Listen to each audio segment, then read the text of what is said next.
Hi there, welcome to video number 2 of our Pharmacology of Central Nervous System series. This is chapter number 29, Sedative and Hypnotics. Two very important answers from this chapter, like must do. But as usual, we'll start with some basics and build up our answers so that if your basics are cleared, the answers should become really easy peasy, right? So let's start with sedative hypnotics. What is a sedative? A sedative is a drug that subdues excitement and calms the subject down. Sedative does not cause sleep. Sedative might cause drowsiness. Okay, a person who is sedated might find it easier to go to sleep, right? Easy. A hypnotic is a drug that induces sleep or maintains sleep, and the sleep is similar to the normal sleep, that is arousable. Okay, which means the person can be woken up from the sleep. It's not like the patient has been knocked out, he is not anesthetized. Fine. Now, they have given you sleep cycle, how it works, stage 0, 1, 2, 3, 4. We don't need to know all of this. You might have a look at it if you need, but this classification is compulsory. You must know the classification of sedatives and hypnotics, important from your practical as well as from theory perspective. The drugs that you must do from this chapter is diazepam. We're going to talk about diazepam, phenobarbital, thiopentone. Thiopentone we have probably done in other chapter, but if not, we'll have a look at it again. And from non-benzodiazepine and others, we will talk about zopiclone. Okay, at least these ones we need to do. So let's talk about barbiturates. They were once upon a time popular hypnotics and sedatives up till 1960s. Now they are not used. Okay, they are kind of the prototype. The chances of barbiturates being asked in your exam is low, but when you do barbiturates from here, the barbiturates from the chapter anti-epileptics become easier. Okay, MCQ. Barbiturates are substituted derivatives of barbituric acid. They are malonyl ureas. Okay, barbituric acid by itself is not a hypnotic, but if you add alkyl or aryl substitution on C5, will have this property. Okay, and if you replace oxygen with sulfur at C2, you get thiobarbiturates, which are more lipid soluble and more potent. These are MCQs that can come, and hence I am talking about them. The action is very simple. Dose dependent effect. CNS will cause sedation. If you give higher dose, it will go to sleep. If you give even higher dose, it will be anesthetic. If you give even higher dose, the patient will undergo coma. Okay, the hypnotic dose shortens the time taken by a person to fall asleep, and once the person falls asleep, patient will sleep for a longer period of time, which means the patient will not wake up in the night. Nighttime awakenings will be reduced. The effect on sleep becomes progressively less and less marked if the drug is taken every night. Okay, and if you discontinue the drug, then there will be increase in REM sleep and nightmare can happen. So there are two issues here I need to be clear with. One, if you give this medicine daily, then the effectiveness of the medicine decreases. That is what this statement says.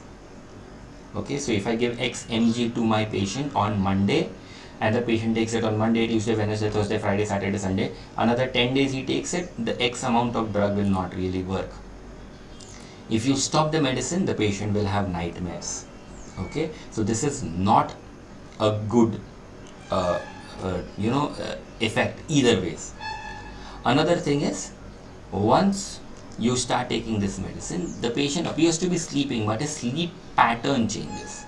The REM and REM sleep cycle is disturbed. Okay, REM and stage 3, stage 4 sleep are decreased. So this is not a normal pattern of sleep. The patient appears to be sleeping, but it's not normal sleep. It takes several nights after you stop the medicine for the normal pattern to get restored. Other side effects are headaches, dizziness, distorted moods, irritability, lethargy. This is called as a hangover like effect. So this is a common side effect. At sedative dose, the daytime excitability decreases. So there's drowsiness, reduction in anxiety and excitability. Okay, by themselves they are not sedative or anti-anxiety. Okay, but they can by producing sedation. They impair learning, short-term memory, and judgment. For having all these three activities, learning, short-term memory, and judgment, don't you think you require attention? And for that you need your brain to be at 100%. Sedative doses will not allow that to happen. In experienced addicts, like people who have taken this medicine for a long period of time, instead of getting sedation, they might even get euphoria.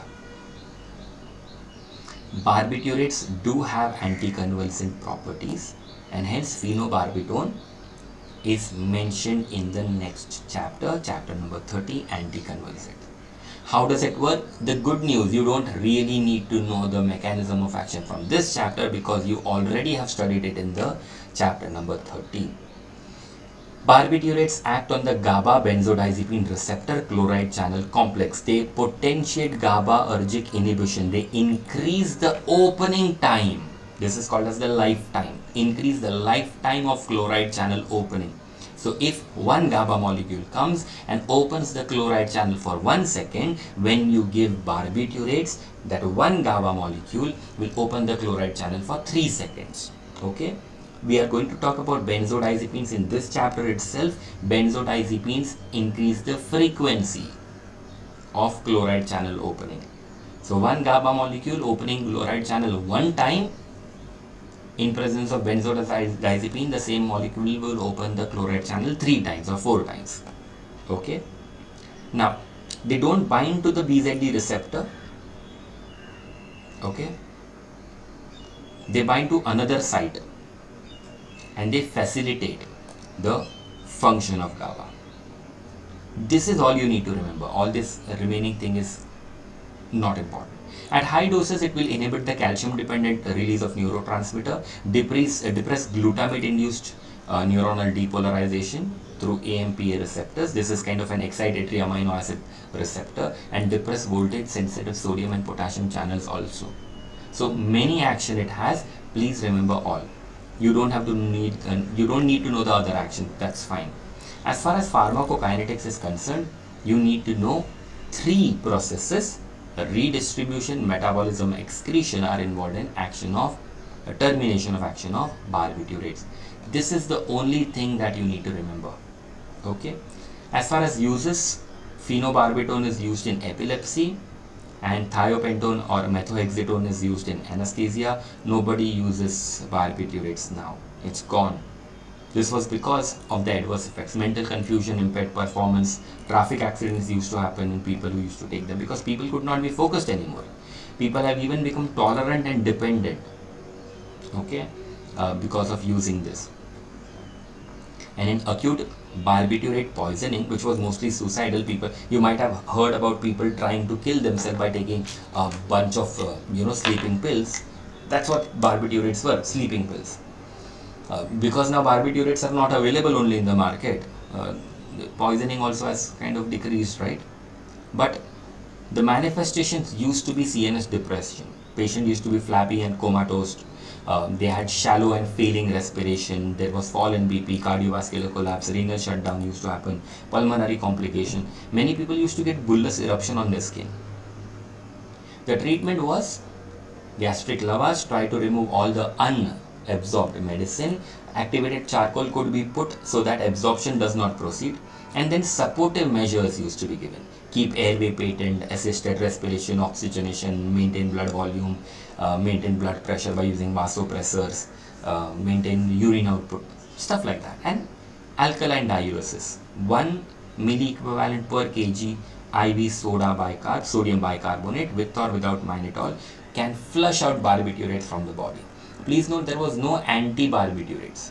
All we could do is this, giving alkaline diuresis and hemodialysis and hemoperfusion, which was kind of risky, and hence we have chucked it completely except for these uses and moved on to benzodiazepines. Is this clear? So the chances of phenobarbital coming is there, but not barbiturates per se. Okay, so please have a look at phenobarbital from chapter number 30. Cool. Let's start with the next one, benzodiazepine. Benzodiazepines are selective CNS depressant. They cause sedation, they will relieve anxiety, they facilitate sleep, they suppress seizure, they reduce muscle tone, everything related to selective CNS depression. Simple. Two benzodiazepines were introduced in 1960s, chlor, diazepoxide and diazepam. Diazepam is the more important one that we need to discuss, but as of now, many new medications have come in the market. Okay, this is because barbiturates were slowly phased out. There are too many side effects. Okay, and benzodiazepines, they had lower level of CNS depression as compared to barbiturates, which means even if you give 20 times the required dose for producing sleep, patient would not die. Second, the respiratory and cardiovascular function did not get affected, and as a result, even in overdose, patient did not have any problem. Practically had no effect on any other body system. So, max to max on IV injection, the BP may fall, the cardiac contractility may decrease, but it's not significant to cause any major problem. BZDs do not disturb the sleep architecture, like the pattern of sleep was normal, do not alter any other drugs, and they have lower abuse liability. And the best part, we have a specific antagonist of flumazenil. So if they ask you what is the difference between benzodiazepines and barbiturates, please write these 7 important properties. I hope you are getting it. Simple. Let's move on to the CNS action. See, it is going to be qualitatively similar. All the actions of all the benzodiazepines will be qualitatively similar. There will be small prominent differences, small facets of action, like a little changes here and there, a little changes in their time course of action, but overall the action will be qualitatively similar. Okay, so that qualitatively similar but prominent differences in selectivity for different facets of action and the time course of action is important, because now we can use different members of this group for different purposes. They are not general depressants. They are selectively anxiolytic. They are selectively hypnotic. They are selectively muscle relaxant and selectively anticonvulsant in different measures. So when given in proper doses, you can get different actions. Like anesthetic dose of diazepam is given IV, a little awareness will still be maintained. Okay, see, most of the time the patient will not recover, remember the memories because of something called as anterograde amnesia. New memories will not be formed after you give the medicine, but the patient might have some recollection. That's a thing that you have to understand. BZDs, benzodiazepines, are relatively selective anti-anxiety drugs. It does not depend on their sedative property, because what we've noticed is when you start giving this medicine, initially there is a little drowsiness and anti-anxiety action. When you give it for a chronic period of time, the anti-anxiety action is maintained, but the drowsiness goes away because of something called as tolerance. Sleep, well, different benzodiazepines have different mechanisms or onset of action, let's say, but they overall speed up the onset of sleep, decrease awakening in sleep, and increase the total sleep time. Especially for people who have a short time span, that is what happens. Some BZDs are muscle relaxants, not by acting on voluntary muscles, but by acting at the central nervous system level. The good thing is they are muscle relaxant without impairing voluntary activity. So drugs like clonazepam and diazepam have this activity. At very high doses, even neuromuscular transmission will get depressed, but we are talking about standard doses. Clear? Let's talk about the anticonvulsant aspect of benzodiazepines. Clonazepam, diazepam, nitrazepam, lorazepam, flurazepam, they have more prominent anticonvulsant activity. okay, than any other benzodiazepines. Now, out of these, diazepam and lorazepam, we have already studied in epilepsy. They are good for short-term use in status epilepticus, but long-term they can't be used because tolerance develop. Even IV diazepam can cause analgesia, not others benzodiazepine. What we have noticed is diazepam also decreases nocturnal gastric secretion, so prevents stress ulcer, but overall do not have any effect on bowel movement. And even short-lasting coronary dilatation is produced. But these other actions you can safely skip in your university exam. Where do these drugs, benzodiazepine, work? They preferentially work on midbrain's ascending reticular formation. This is the one which maintains wakefulness. And secondly, they work on the limbic system where the thoughts and the mental function takes place. Muscle relaxation part is by primary medullary site of action. And ataxia that happens as a complication of benzodiazepine is because of its action on cerebellum. So these are the various sites it works. Midbrain, ascending reticular formation, limbic system, medulla and cerebellum. Benzodiazepines enhance presynaptic or postsynaptic inhibition through a specific benzodiazepine receptor. Okay, the benzodiazepine receptor is called as GABA A receptor chloride channel complex. Going a little bit in detail, you might just know this and write it in your own words. The complex is a pentameric transmembrane anion channel, which means it's allow chloride negative anion to pass through, and it's a pentameric, means made up of 5 important proteins.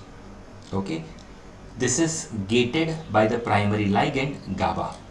Okay, so GABA can open this gate, and then other secondary ligands can modulate it, change the way these receptors work. Now, apparently for GABA action, you require only alpha and beta subunit. Okay, this is where probably the GABA binding site is. Okay, maybe on the beta subunit. Whereas the alpha gamma subunit is where the benzodiazepine binding site is. Benzodiazepine attaches to this receptor and increases the frequency of chloride channel opening. Okay, so even little amount of GABA comes, channel opens, and that's how probably this particular medicine works. This much you need to remember. Okay, you also have to talk about the benzodiazepine receptor exhibiting a degree of constitutive activation, which means it is kind of open even without GABA. Okay, so what happens is, because it's already there, GABA action can be either changed into positive or negative action. What I'm trying to say is this: imagine you are in a car which is constitutively active, which means it is going at the speed of 30 kilometers per hour, right? Now, because it's already moving, there are 2 options that you can use. One, put on the brakes and slow down the car, or press the accelerator and speed up the car. You have to imagine the receptor to be like this. It's constitutively active, which means some amount of chloride is already coming in. You can change this action into positive or negative. It is apparently noticed that benzodiazepine agonists enhance hyperpolarization and decreases the rate of firing, but compounds such as benzodiazepine inverse agonist, such as DMCM, dimethoxyethyl carboxymethyl beta carboline, they can inhibit action and are convulsants. So I hope you get it. And competitive BZD antagonist flumazenil will block the sedative actions. Simple. Now this much you need to know. No need of doing pharmacokinetics. Now they have discussed hypnotic benzodiazepines. I don't think anything is going to come from here. Just do diazepam, oldest all-purpose benzodiazepine, anxiolytic, hypnotic, muscle relaxant, pre-medicant, anesthetic, emergency control of seizure. It does everything. It has a rapid oral absorption, so it can be used for people who have sleep onset difficulty as well as people who have sleep maintenance difficulty. It generates an active metabolite called as desmethyl diazepam and oxazepam, both of which work inside our central nervous system, and there is no residual effect if you use it occasionally, which means there's no hangover and all. Of course, with regular use, kind of accumulation occurs and prolonged anxiolytic effect may be obtained. And good news about this drug is no rebound insomnia, and withdrawal also is very, very mild. Simple. Just remember that. If you want to do lorazepam, that would be a bonus, but not really asked in the exam. Adverse effects are compulsory. What will happen? See, comparatively, compared to the first category of drugs in this chapter, they are very safe. The max thing that happens is dizziness, vertigo, ataxia, little disorientation, amnesia, prolongation of reaction time. So tell the patient not to drive, not to fly a plane or something like that. Other things that you have noticed is sleepwalking, sleep driving, abnormal sleep behaviors, and patient will not even be able to remember what that person did. This is a possible hazard. Hangover is less common, but might be there if taken too much. Other things that happen are weakness, a little blurring of vision, dry mouth, urinary incontinence. And elderlies are more susceptible than young people. In some occasional patient, because of their genetic makeup, paradoxical stimulation, irritability and sweating can happen, especially with flurazepam. Okay, and some patients who are taking flurazepam or nitrazepam, they may experience nightmares and behavioral alterations. Getting it? So these are odd side effects. Tolerance does develop to the sedative effect eventually, but little tendency to increase the dose happens. Like, it's not like the patient will self-medicate more. Even after being so good drugs, the dependence producing liability is very low, which means the patient really is not going to get addicted, because they are weak reinforcers. They don't have any pleasurable effect. So as of these drugs alone, they are never used. And people who use drugs, when you give them this and ask them how did they feel, they were like, this is bland, this is useless. The withdrawal symptom is also mild. Of course, if you try to remove the drug in an ultra rapid manner, then yes, you might get severe ones, but otherwise not much. Anxiety, insomnia, restlessness, malaise, loss of appetite, a little bad dreams. Very few people are going to get agitated. They will panic. There will be tremors, delirium. Very occasional. Convulsions are very rare. Drug seeking behavior is also very much rare. Okay. That's what you need to remember. Now, after this, skip zopiclone for the time being. Directly jump to here. Flumazenil. It's a BZD analog. It looks like benzodiazepine. It does not have intrinsic activity, but competes with benzodiazepine and acts as an inverse agonist and reverses the depressant or stimulant action, whatever has happened at the level of receptor. So flumazenil blocks all actions at benzodiazepine receptor. It abolishes the hypnogenic, psychomotor, cognitive and EEG effects of benzodiazepine. So this drug literally stops benzodiazepine in its track. This is very well absorbed orally, but it's not used orally. It's given injection IV. Within seconds the action will start, and the action will last for 1 to 2 hours. Where will we use this? Whenever we have benzodiazepine anesthesia. So if a patient has been sedated or anesthetized with benzodiazepine, you give this, they will wake up and get oriented and regain a motor control within a minute of IV injection. You just have to give 0.3 to 1 mg of flumazenil. That's it. Elimination T-half is 1 hour. It means after 1 hour, the levels of flumazenil will fall, and many people get a little bit sedated after 1 hour. So you might have to give supplemental doses of flumazenil, which means we can do diagnostic procedures by giving anesthesia and make the patient get up and go back home faster. So it's like post anesthetic medication management becomes very easy. The second reason why we give this is benzodiazepine overdose. Majority of the patients need only supportive measure, airway, breathing, circulation, control the renal functions, cardiac functions, that's it. But if the patient has lost his consciousness, then you can give flumazenil 0.2 mg per minute. Give IV, patient will regain consciousness. See, if only benzodiazepine has been taken within 5 minutes, 5 minutes would be total 0.2 mg per minute into 5 minutes, 1 mg, yeah, maximum total dose of 1 mg, patient should be up and awake. The respiratory depression does not recover completely, but still it does.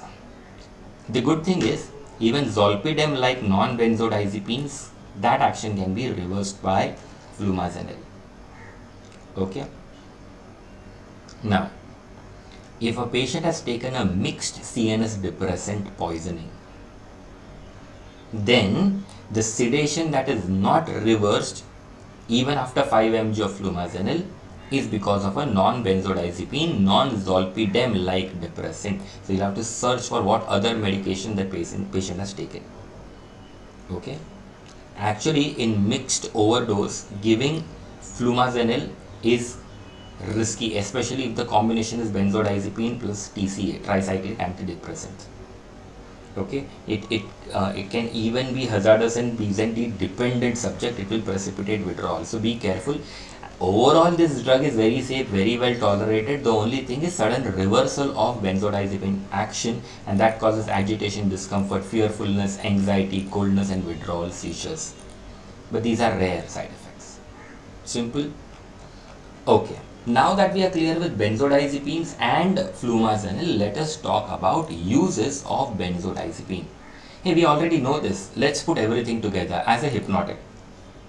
See, for all cases of insomnia, don't give a hypnotic. Try to find out what is causing insomnia, what is the pattern of insomnia. And when you think it is necessary, only then you give. So the important points that you should consider is hypnotic should be used to shorten sleep latency, which means the time taken for the sleep to start, or reduce nocturnal awakening and to provide an anxiolytic effect the next day. If you are supposed to use hypnotics, you must give due consideration to onset and duration of action. Imagine a patient who can maintain his sleep but is having difficulty falling asleep, and you give him a slow acting drug. Makes no sense. Slow acting, long lasting drug does not make any sense in such patients, right? Give a fast acting, short lasting drug. Imagine a person who can fall asleep but can't maintain sleep. Give a long lasting drug. You should understand this pharmacological profile.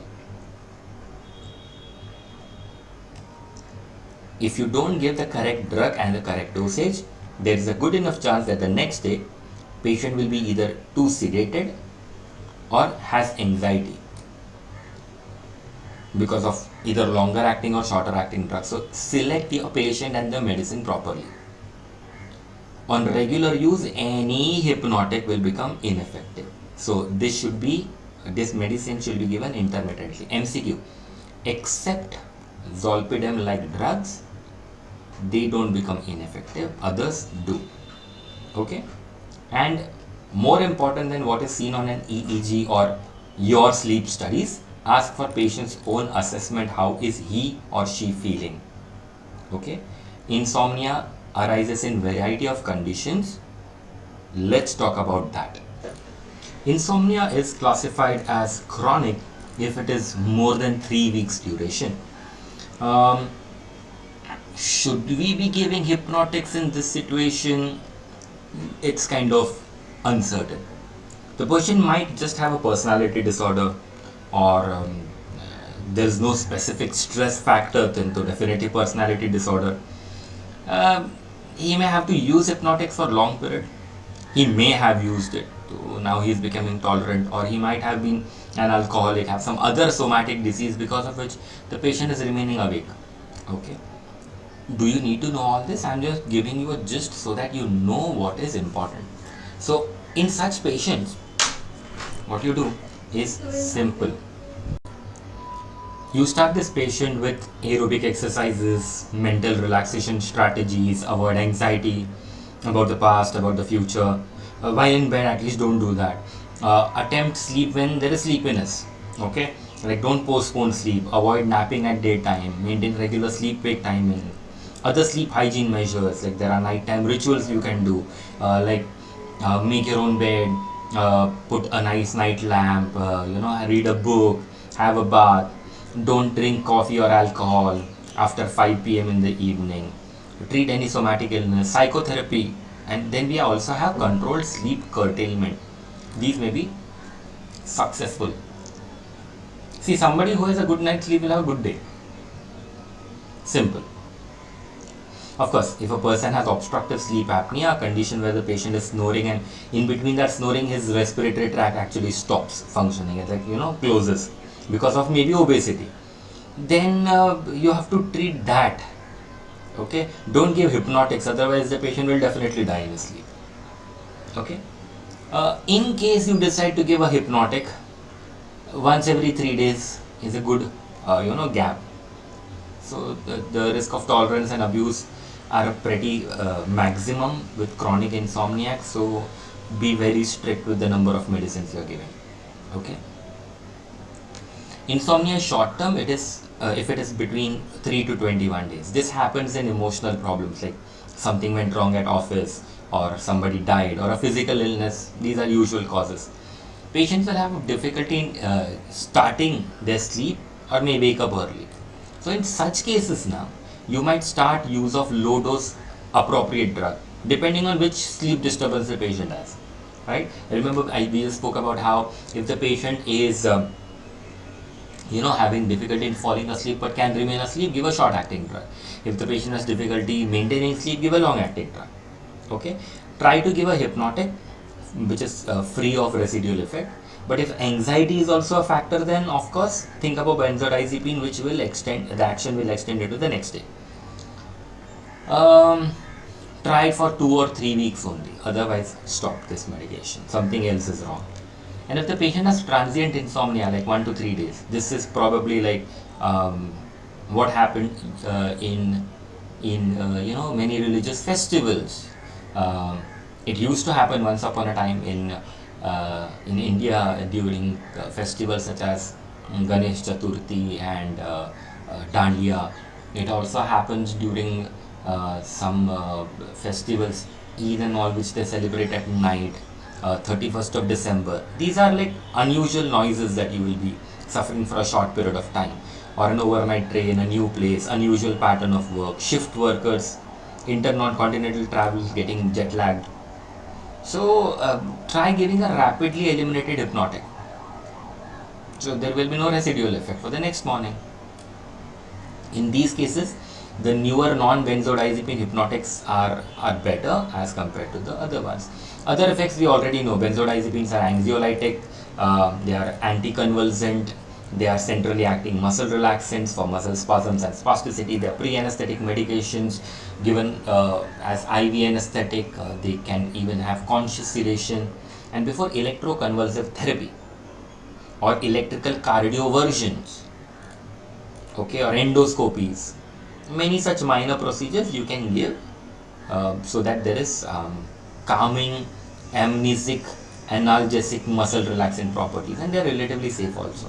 Alcohol withdrawal you can try, and along with analgesics, they can be used to treat this general sensation of gas in stomach and non-specific symptoms. Easy. Now, once you've done all this, then at the end you should come to Zopiclone. I would recommend Zolpidem also and Zalapilone, but I leave the choice to you. I will explain one. Okay, Zopiclone.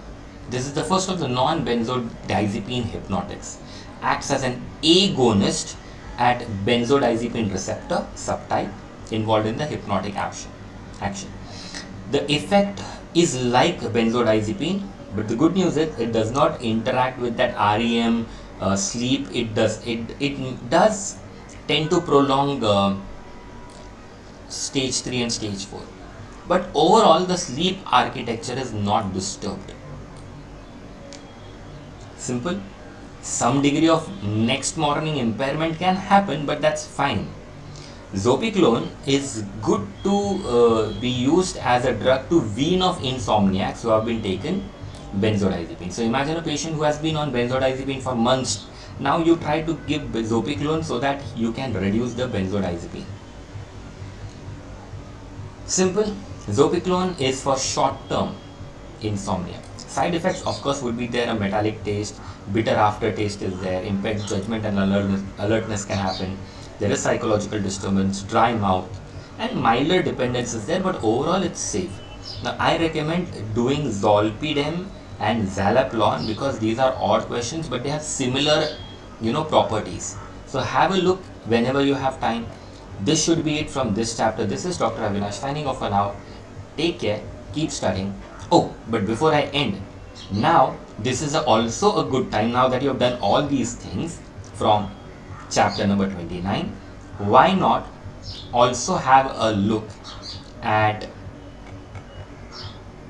phenobarbital if it is given in this particular chapter. This would be a good time to have a look at it. Okay, simple. And why not also have a look at, now since we are looking at it, let's have a look at anti-anxiety medications. Oh, not anti-mania, anti-anxiety. Okay, so why am I jumping chapters? Because I want to make things simple for you, right? So let's have a look at anti-anxiety. Where is anti-anxiety? Just give me 1 second. And we are here. Cool. Anti-anxiety. What is anxiety? Anxiety is an emotional state, an unpleasant emotional state. It's associated with uneasiness, discomfort, or concern, or fear about something defined or undefined future threat. Usually, somebody who's anxious will also have symptoms like anorexia, breathlessness, palpitations, and tingling, numbness, or something like that. That's called as paresthesias. Some anxiety is important. You can't have zero anxiety in your life. Then why have anti-anxiety drugs? Sometimes some people have anxiety disproportionate to the situation. It is too excessive. Then you need medications. Anti-anxieties, category of drugs, should be a group of drugs. They are mostly mild CNS depressants. They aim to control the symptoms of anxiety and produce a restful state of mind without interfering with normal mental or physical functions. Okay, they are not anxiolytic and sedative because those ones will cause sleepiness, right? They are not neither antipsychotics proper. They are different. They have no therapeutic effect on to control thought. Okay, so don't be like, oh, this can be used in schizophrenia, it's a thought disorder. No, these are anti-anxiety medications. They have no extrapyramidal side effect. They have no they do have a little anticonvulsant property, little physical dependence producing property, little abuse liability, but overall they are pretty weaker drugs as compared to whatever we have been studying. Here again you meet diazepam, benzodiazepines. So once you do diazepams and benzodiazepines from 29th chapter, you must do it from this chapter also. Okay, this is going to be an important question. I'm not going to tell you everything again. You know this, you have studied this. Please have a look at this particular topic. Okay, and here do two drugs only, chlordiazepoxide and diazepam. Simple. If time permits, clonazepam. Let's talk about other anti-anxiety drugs and finish this topic also. Buspirone, you can pronounce it in any other way also. This is the first category, azapirone, a selectively anti-anxiety drug. It's different from benzodiazepine. How? This is an important question. How is buspirone different from benzodiazepine? It does not produce significant sedation or cognitive functional impairment. It does not interact with the benzodiazepine receptor, nor does it modify GABAergic transmission. It does not produce tolerance or dependence, and as a result, there is no rebound anxiety, no withdrawal symptoms on stoppage of this drug. It does not suppress BZDs or barbiturates, withdrawal syndrome. So it has got nothing to do with benzodiazepines or barbiturates, and it has no muscle relaxants or anticonvulsant action. It's just anti-anxiety. Buspirone is fantastic for generalized anxiety people, mild to moderate intensity. Very severe cases, panic reaction, no, not for them. Okay. In higher doses, you can also give it to OCDs along with SSRI, selective serotonin reuptake inhibitor. The maximal benefit in anxiety develops slowly. So it takes 2 to 3 weeks for the anti-anxiety action to start. How it works, I don't know, nobody knows. Maybe it is selective partial agonist on 5-HT1A receptor, 1A receptor. 5-HT is serotonin. So serotonin 1A receptor. By stimulating the presynaptic serotonin 1A autoreceptor, it reduces, see, autoreceptors reduce the activity, where dorsal raphe serotonergic neurons, plus it has antagonist action on certain postsynaptic receptor. Of course, when you give it for a long period of time, the body reacts, the body adapts, it reduces the 5-HT2 receptors in the brain. Okay. Don't really need to do anything more than this. All you need to do is minor side effects, dizziness, nausea, abdominal discomfort, a little headache, lightheadedness, nothing great. May cause rise in BP in patients on MAO inhibitors. Though most patients on buspirone remain alert, people should be cautioned not to drive vehicles, fly planes, operate heavy machineries. We have already done beta blockers in ANS, you don't really have to do it again. And if time permits, please go through the treatment of anxiety. That would be for your general understanding. I hope you are clear with how to go about with CNS. I'll see you in my next video. Till then, take care, keep rocking. Bye bye.